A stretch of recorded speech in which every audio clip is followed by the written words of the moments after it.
Najim sait nager, mais lorsqu'il a sauté dans le grand bain d'aquatropique, il a paniqué et bu la tasse.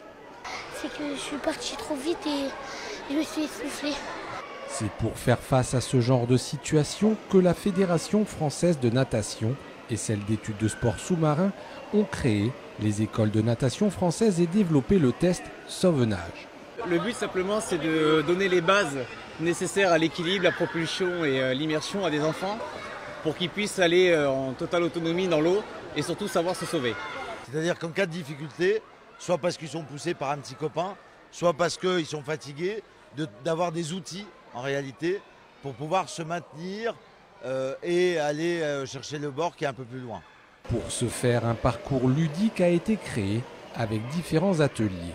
Objectif, apprendre à gérer son apnée, ne pas faire entrer d'eau dans son nez ou rester en position statique, la tête hors de l'eau.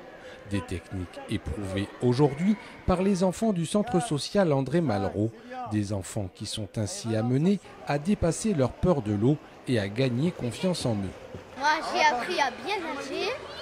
J'ai appris à faire l'étoile de mer. Quand tu te noies, tu peux te remonter tout seul, pas besoin d'un adulte. Et si on a peur, il faut essayer à bord, pour pas, avant de dire on a peur. Selon leur aptitude, les enfants obtiendront le passeport Sauvenage. Dans le département, l'action du club subaquatique des pompiers du Gard cible les enfants des quartiers, dont certains n'ont jamais appris à nager. Chaque année, 1500 à 2000 enfants sont ainsi sensibilisés au risque noyade.